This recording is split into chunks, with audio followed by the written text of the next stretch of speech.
은퇴를 앞두고 계신 어느 교수님께서 강의를 하는 중에 학생들에게 이런 이야기를 하셨다고 합니다. 제가 평소에 잘 기억하지 못하는 것이 세 가지가 있습니다. 저는 무엇보다도 사람들의 이름을 잘 기억하지 못합니다. 이름을 들어도 자꾸 잊어버려요. 저는 또 사람들의 얼굴을 잘 기억하지 못합니다. 이상하게도 사람들의 얼굴이 다 그 얼굴 같습니다. 그리고 세 번째는 제가 또 기억하지 못하는 것이 분명히 하나 더 있었는데 그게 지금 잘 기억이 안 나네요. 예. 혹시 남의 이야기 같지 않다고 생각하시는 분들 계실지 모르겠습니다. 근데 사실은 저도 그렇습니다. 저는 어릴 때부터 농담 반 진담 반으로 10살 때부터 건망증이 하도 심해서 뭔가를 잘 잊어버리고 또 물건도 잘 잊어버리고는 했습니다. 아침에 비가 와서 분명히 집에서 우산을 들고 나갔는데 오후에 집에 들어올 때는 빈손으로 들고 올 때가 한두 번이 아니었어요. 어디 학교에나 버스나 지하철 안에다 그냥 놓고 온 것이죠. 저희 어머니께 참 많이 혼났습니다.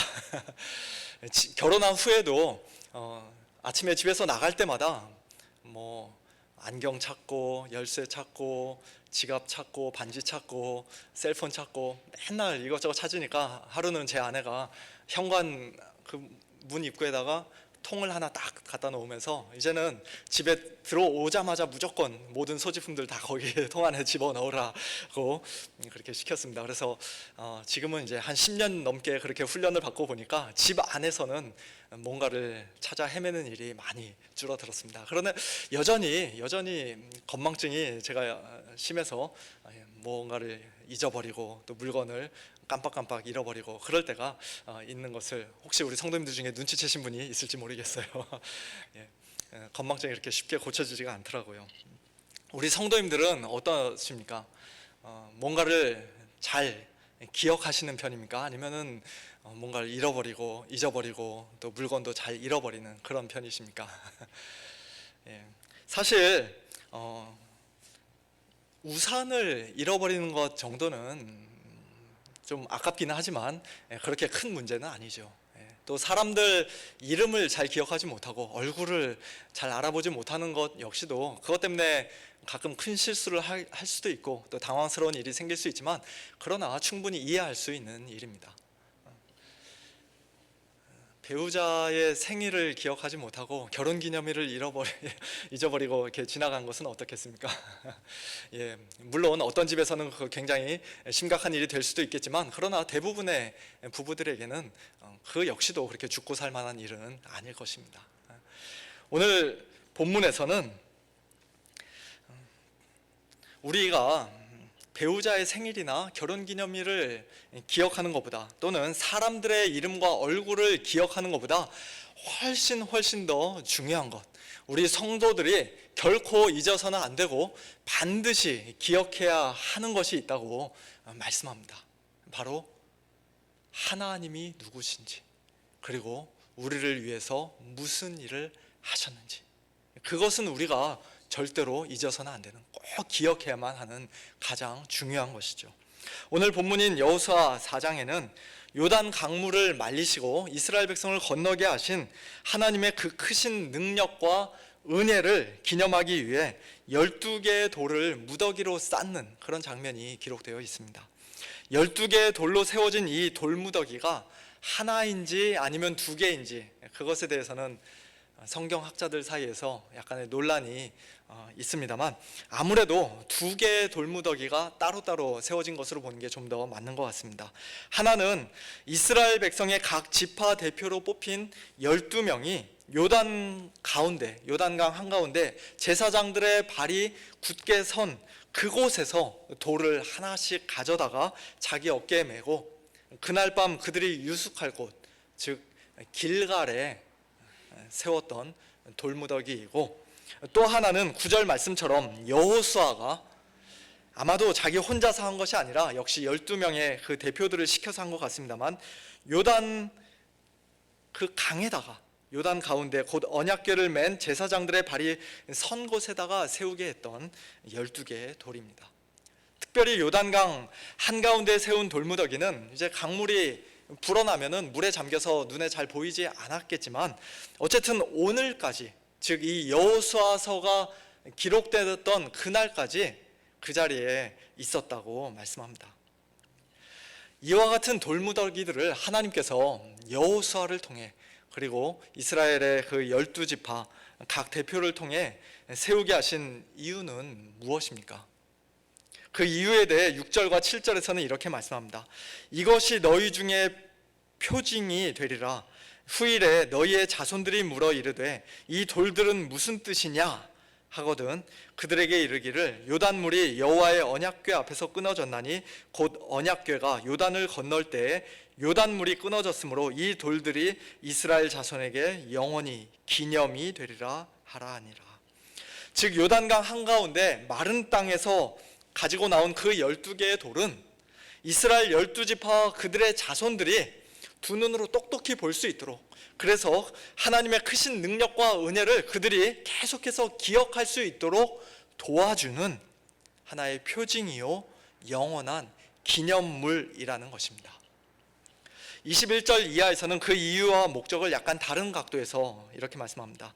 이스라엘 자손들에게 말하여 이르되 후일에 너희의 자손들이 그들의 아버지에게 묻기를 이 돌들은 무슨 뜻이니까 하거든. 아까 앞에 6절에서는 이 돌들은 무슨 뜻이냐 애들이 막 반말했는데 여기서는 존댓말로 번역을 했습니다. 어쨌든 그렇게 묻거든 너희는 너희의 자손들에게 알게 하여 이르기를 이스라엘이 마른 땅을 밟고 이 요단을 건넜음이라. 너희의 하나님 여호와께서 요단물을 너희 앞에서 마르게 하사 너희를 건너게 하신 것이 너희의 하나님 여호와께서 우리 앞에 홍해를 말리시고 우리를 건너게 하심과 같았나니 이는 땅의 모든 백성에게 여호와의 손이 강하신 것을 알게 하며 너희가 너희의 하나님 여호와를 항상 경외하게 하려 하심이라 하라. 두 가지 목적을 말씀하죠. 하나는 그 돌무더기를 볼 때마다 가나안 땅의 모든 백성들로 하여금 이스라엘의 하나님 여호와의 손이 강하신 것을 알게 하는 것이고, 또 하나는 이스라엘 백성들로 하여금 그들의 하나님 여호와를 항상 영원히 자손 대대로 경외하게 하는 것입니다. 이렇게 표징과 기념물로 12돌을 세우라고, 또 그 의미를 자손들에게 가르쳐 주라고 하나님께서 명령하신 것을 통해 우리가 알 수 있는 것은 이스라엘 백성이 홍해를 건너거나 요단강을 건너는 이런 특별한 사건들이 늘 항상 자주자주 일어나는 일은 아니었다는 것입니다. 홍해가 갈라지고 요단강이 마르는 이런 현상이 만일 1년에 서너 번씩 자주 있는 일이었다면 굳이 따로 기념물을 세울 필요가 없었을 것입니다. 또 자녀들에게도 그 의미를 특별히 알려줄 필요 없이 홍해가 갈라질 때 또는 요단물이 마를 때 온 식구들이 다 같이 휴가 가서 자녀들로 하여금 그런 놀라운 기적을 직접 몸소 체험하도록 하면 되었을 것입니다. 그러나 이런 기적은 계속해서 반복되는 사건들이 아니에요. 하나님의 구속 역사 가운데 매우 중요한 때 어떤 특별한 목적을 가지고 하나님의 초자연적인 능력으로 하나님께서 일으키신 사건들입니다. 부모 세대는 그 놀라운 기적을 직접 몸으로 체험하며 경험했지만, 그러나 자녀 세대는 그와 똑같은 방식으로 그 일을 경험할 수 없는 그런 단회적이고 간헐적인 사건들입니다. 자녀들은 자기 부모님이 또는 할아버지 할머니가 일찍이 직접 체험했던 기적의 어떤 표징과 기념물을 눈으로 보면서, 그리고 그분들의 말을 귀로 들으면서 어떤 면에서는 간접적으로 그 사건을 경험할 수밖에 없었습니다. 그러나 그렇다고 해서 자녀들의 신앙이 부모님들의 신앙보다 더 열등하다든지 더 수준이 낮다든지 뭔가 부족하다라고 말할 수는 없죠. 왜냐하면 그런 방식으로 신앙이 자녀들에게 전수되도록 하나님께서 정해 놓으셨기 때문입니다. 오늘날 우리는 이스라엘 백성이 홍해를 건넌 사건이나 요단강을 건넌 사건 등을 성경에서 읽으면서 오늘 우리의 삶 속에도 그런 놀라운 기적들이 많이 자주자주 일어나면 좋겠다라는 생각을 쉽게 합니다. 우리 앞을 딱 가로막고 있는 홍해와 요단강이 둘로 쫙 갈라지고 또 완전히 마르는 그런 놀라운 기적을 하나님께서 오늘도 일으켜 주시기를 우리는 기대하면서 하나님께 간절히 기도하기도 합니다. 수천 년 전 홍해를 가르쳤던 하나님, 요단강을 마르게 하셨던 하나님이 오늘 우리의 하나님이심을 우리가 믿기 때문이죠. 또 예수 그리스도는 어제나 오늘이나 영원토록 동일하시다는 말씀을 우리가 분명히 믿기 때문입니다. 그런 믿음이 참 얼마나 귀하고 소중한지 모르겠습니다. 맞습니다. 하나님의 능력은 그때나 지금이나 조금도 달라진 것이 없습니다. 하나님께서 우리 개개인의 삶 속에서 또 우리 교회 공동체 안에서 때로는 놀라운 기적을 행하시며 특별한 섭리로 역사하시는 경우가 종종 있는 것도 사실입니다. 하지만 그것은 말 그대로 기적이고 하나님의 매우 특별한 섭리인 것이에요. 그런 기적을 우리는 1년 365일 열심히 추구하며 늘 기대하며 살아서는 안 됩니다. 어떤 특별한 기적을 경험한 사람이 마치 믿음이 더 탁월한 성도인 것처럼, 남들보다 더 신령하고 더 성숙한 성도인 것처럼 우리는 생각해서는 안 됩니다.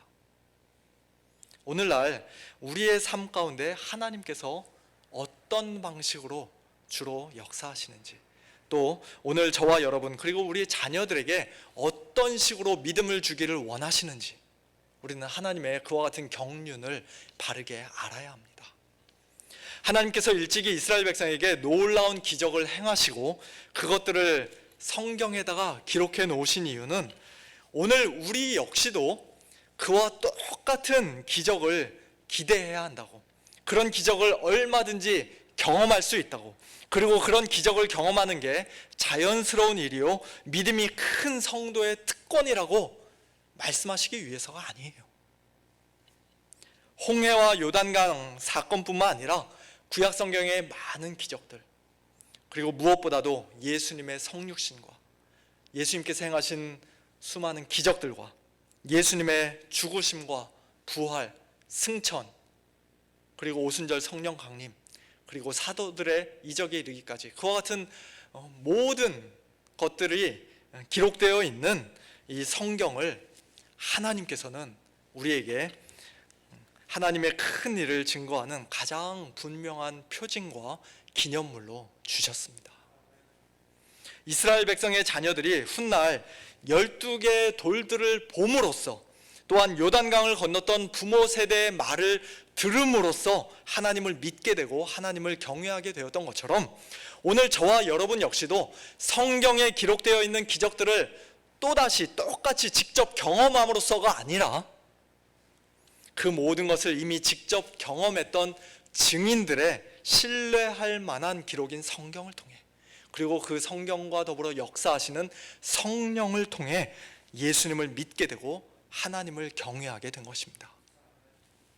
우리는 예수님의 부활을 직접 목격했던 제자들이나 도마와는 달리 비록 예수님을 눈으로 직접 보지는 못했지만 그들의 증언, 성경의 증언을 통해 예수님을 믿게 된 복 있는 자들입니다.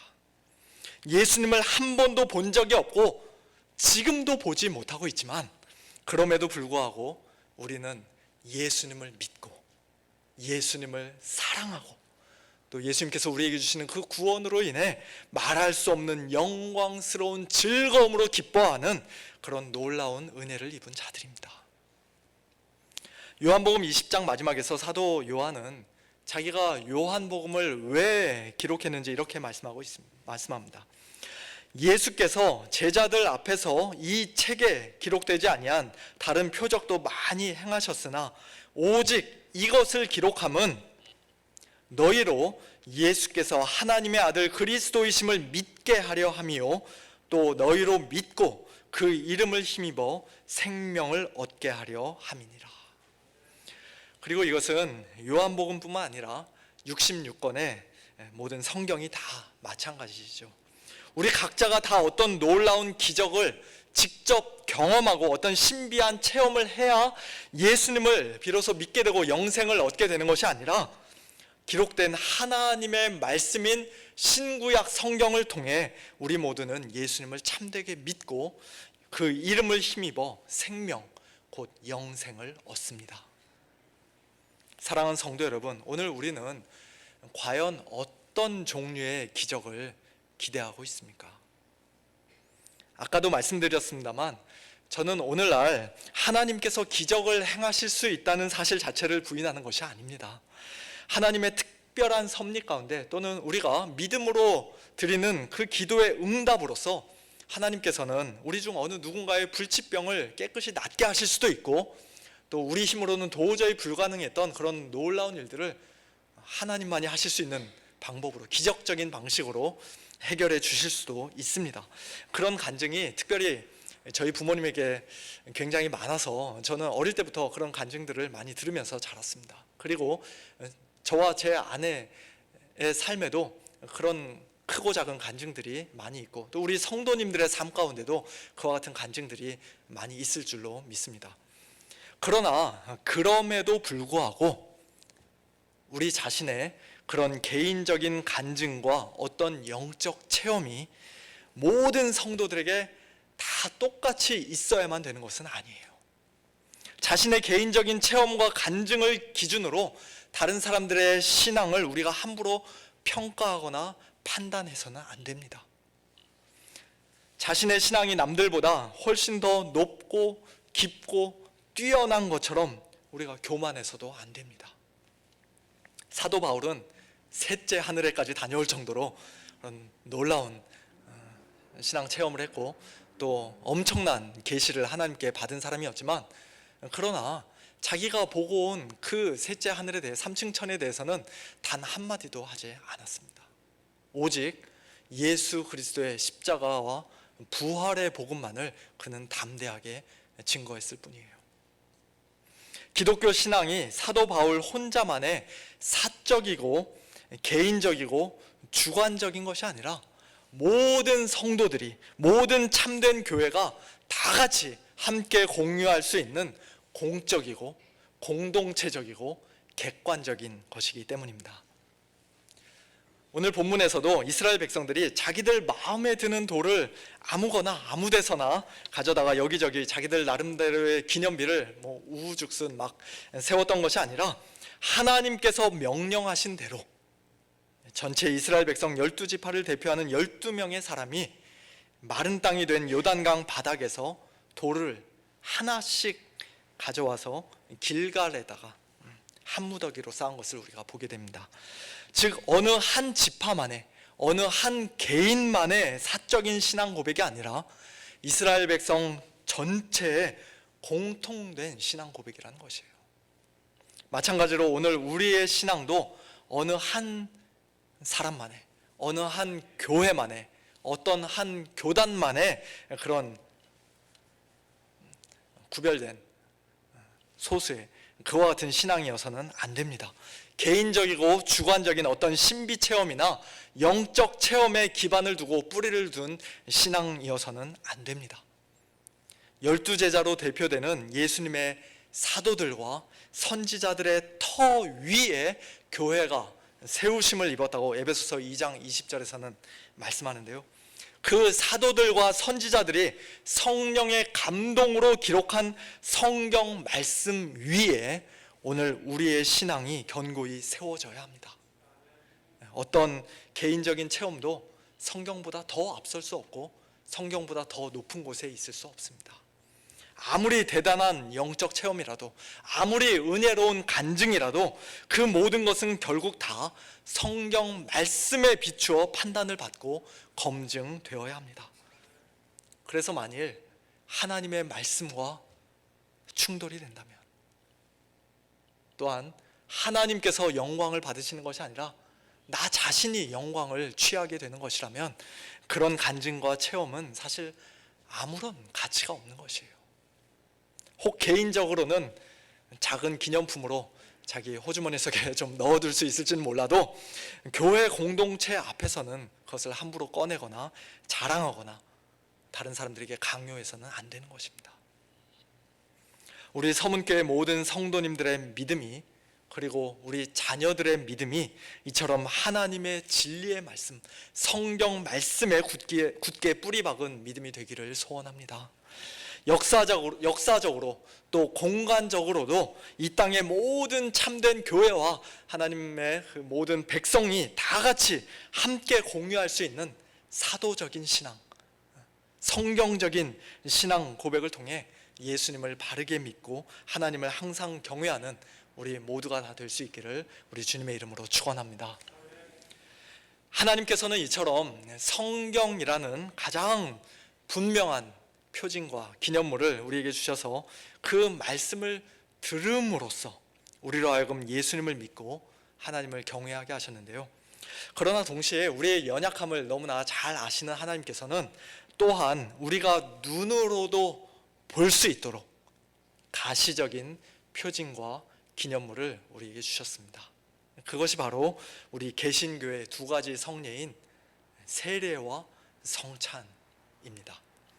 세례와 성찬이 우리에게 전하는 메시지는 사실 성경의 메시지, 특별히 복음의 메시지와 똑같은 것이에요. 하나님께서 누구신지, 우리를 위해 무슨 일을 하셨는지, 특별히 예수님의 십자가 죽으심을 위해 우리를 구원하신 하나님의 은혜가 얼마나 크고 놀라운 것인지, 그와 같은 것들을 증거하는 표징과 기념물이 바로 세례요 성찬입니다. 세례의 예식을 통해 우리는 우리의 옛사람이 십자가에 못 박히신 예수님과 함께 이미 죽었고 부활하신 예수님과 더불어 새 사람으로 새 생명 가운데 다시 살아났다는 사실을 두 눈으로 똑똑히 보게 됩니다. 우리 몸에 더러운 것들을 샤워하면서 물로 깨끗이 씻어내는 것처럼 우리의 모든 죄가 예수님의 보혈로 단번에 깨끗이 씻김을 받고 또 우리의 더러운 마음이 성령으로 새롭게 되었다는 사실을 우리가 세례 예식을 통해 분명히 눈으로 보고 또 다시 한번 기억하게 됩니다. 또 성찬식은 어떻습니까? 성찬식에 떡을 먹고 잔을 마실 때마다 우리는 우리를 위해 십자가 위에서 살을 찢으신 예수님의 몸을 먹고 또 우리를 위해 흘려주신 예수님의 피를 마시게 됩니다. 물론 육체적인 살과 피를 먹고 마시는 것은 당연히 아닙니다만 영적으로 성령으로 임재하시는 예수님의 몸과 피를 우리는 진실로 먹고 마시며 예수님과 더 깊이 연합하게 됩니다. 우리가 믿음으로 성찬에 참여하게 되면 우리의 믿음이, 연약했던 그 믿음이 더욱더 견고해지고 또 우리의 속사람이 영적으로 더욱더 강건해지는 것을 우리가 경험하게 됩니다. 복음의 메시지를 귀로 듣기만 할 뿐 아니라 두 눈으로 보고 손으로 만지고 코로 냄새 맡고 입으로 또 먹고 마시기까지 하는, 그렇게 온몸으로 오감으로 받아들이고 체험할 수 있도록, 그래서 다시금 또다시 기억할 수 있도록 하나님께서 우리에게 선물로 주신 귀한 표징과 기념물이 바로 성찬인 것이에요. 고린도전서 11장 23절부터 26절까지의 말씀은 제가 예전에 목사고시를 볼 때 여러 목사님들 앞에서 암송했어야만 하는 구절인데요, 지금은 기억력이 좋지 않아서 제가 보고 읽도록 하겠습니다. 내가 너희에게 전한 것은 주께 받은 것이니 곧 주 예수께서 잡히시던 밤에 떡을 가지사 축사하시고 떼어 이르시되 이것은 너희를 위하는 내 몸이니 이것을 행하여 나를 기념하라 하시고, 식후에 또한 그와 같이 잔을 가지시고 이르시되 이 잔은 내 피로 세운 새 언약이니 이것을 행하여 마실 때마다 나를 기념하라 하셨으니 너희가 이 떡을 먹으며 이 잔을 마실 때마다 주의 죽으심을 그가 오실 때까지 전하는 것이니라.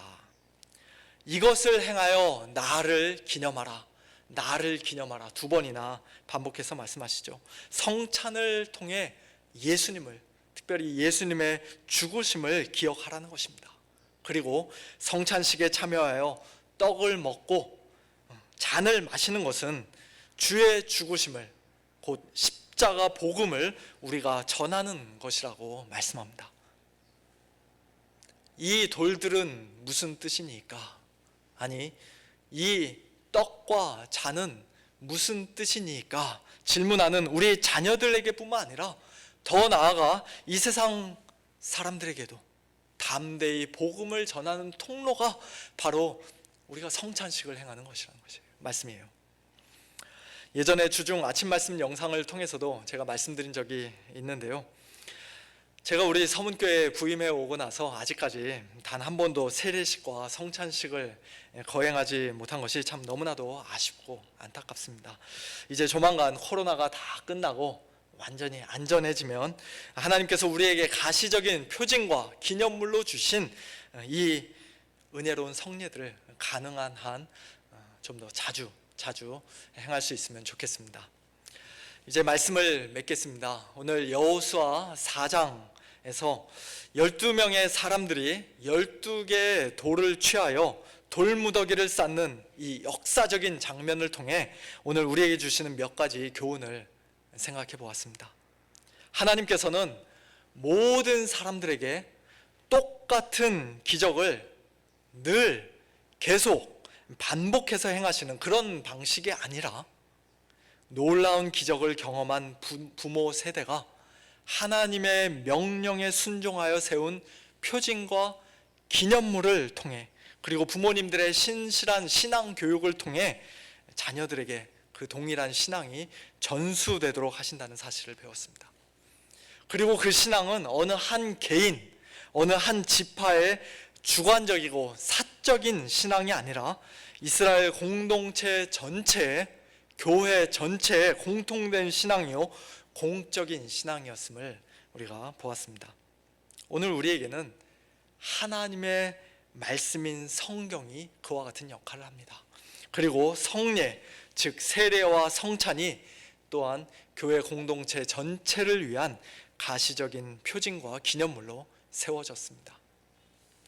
오늘 저와 여러분의 신앙이 매일같이 새로운 기적, 더 큰 기적을 바라고 더 신비한 체험을 끊임없이 추구하는 그런 지극히 개인적이고 주관적이고 자극적인 신앙에서 벗어나 하나님께서 하나님의 모든 백성과 교회 전체에게 주신 성경과 성례를 통해, 그리고 그 성경과 성례와 더불어 역사하시는 성령을 통해 공적이고 사도적인 신앙, 성숙하고 견고한 신앙으로 세워지게 되기를 소원합니다.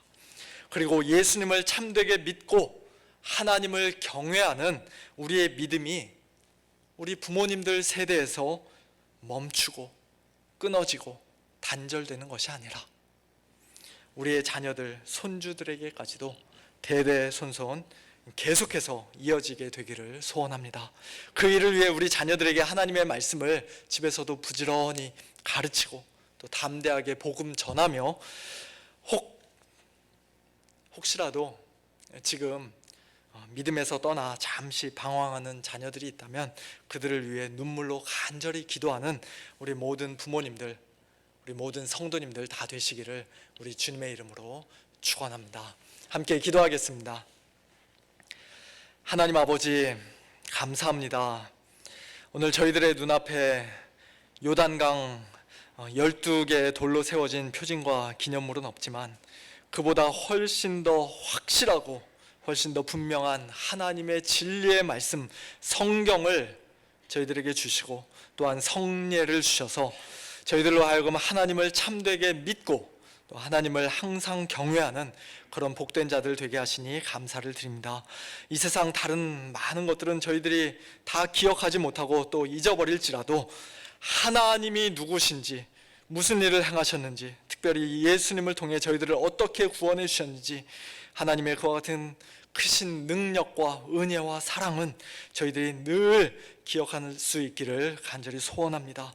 하나님 아버지, 그와 같은 자들 될 수 있도록 저희들을 인도하여 주시옵소서. 우리 성도님들의 또 사랑하는 자녀들, 손주들에게도 하나님 아버지 복 내려 주셔서 저희에게 일찍이 허락하신 이 귀한 믿음이 저희들의 모든 자녀들과 후손들에게도 대대손손 이어지고 아름답게 전수될 수 있도록 하나님 은혜를 베풀어 주시옵소서. 감사드리며 예수님의 이름으로 기도하옵나이다. 아멘.